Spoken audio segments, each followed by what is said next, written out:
Hello guys, welcome to Simple Biology. Today's topic is DNA. So let's get started. DNA, do you know what is its full form? DNA is deoxyribonucleic acid, right? So DNA is deoxyribonucleic acid. That is its full form. So what is DNA? DNA is the biggest macromolecule in the living organism or in the living world. So what is it? It's a macromolecule. It's a macromolecule. Okay, so this is the full form of DNA. And what is it? What is the nature of DNA? DNA is the macromolecule or biggest macromolecule in the living world. Okay, so polynucleotide. Before knowing the structure of polynucleotide chain, we have to know what is a polynucleotide chain. So as its name suggests, there is polynucleotide. Poly means you know that multiple, more than certain number, that is poly. So polynucleotide chain is actually a chain which is formed of several nucleotides. So if several nucleotides are attached with one another and form a chain, then we can call it a polynucleotide chain. So why we are discussing the structure of a polynucleotide chain?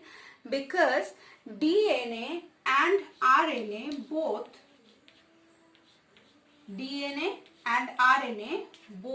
are actually nothing but polynucleotide chains. Okay, so DNA is basically formed of several nucleotides attached in a chain-like structure, and RNA is the same. Okay, so now first of all we have to know what is a nucleotide then. We are discussing about polynucleotides, so first of all we have to know about nucleotide. The nucleotide is composed of sugar. It's composed of three things: sugar, one phosphate moiety, and then one nitrogenous base. So what are the three components of a nucleotide? One sugar is there, then phosphate, and the nitrogenous base.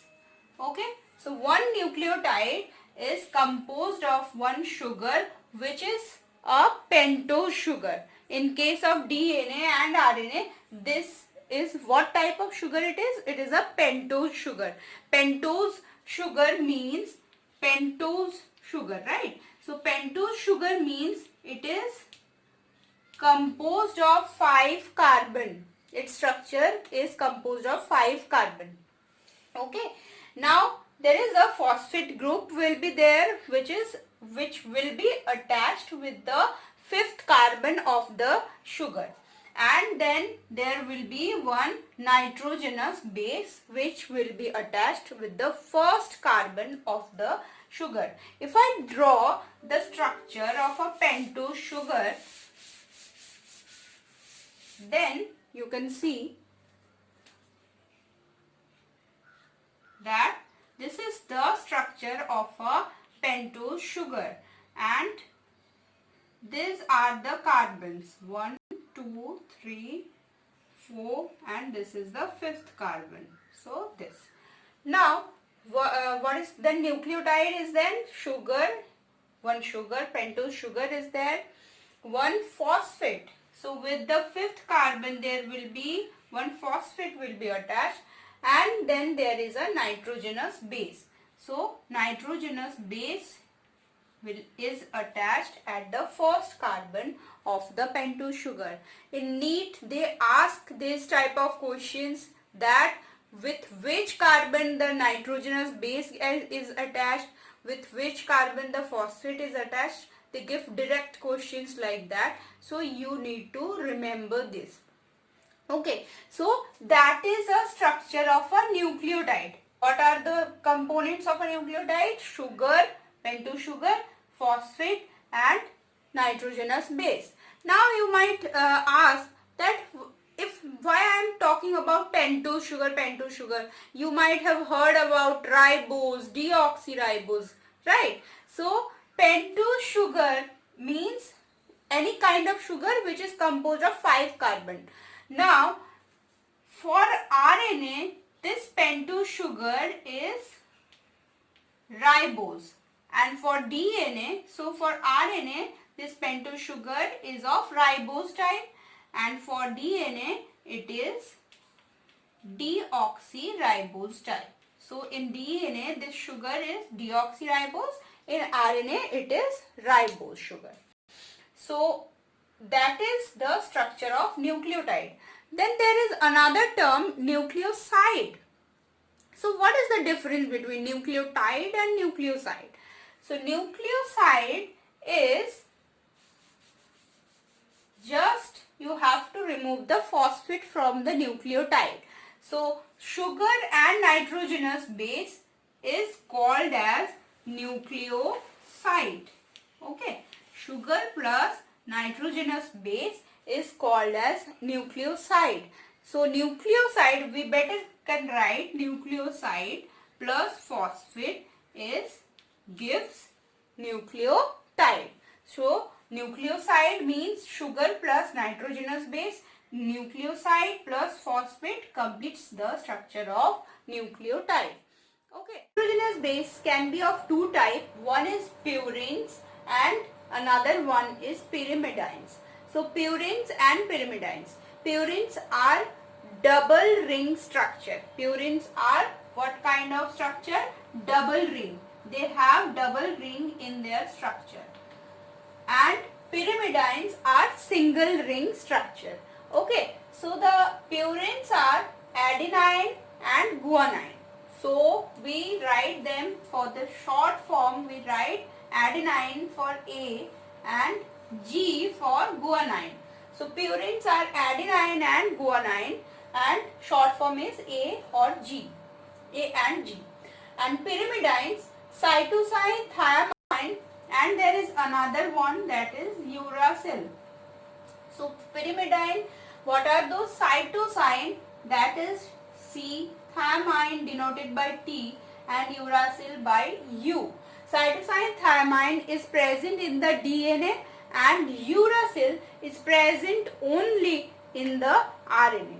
So nitrogenous bases are of two types, purines and pyrimidines. Purines are of double ring structure.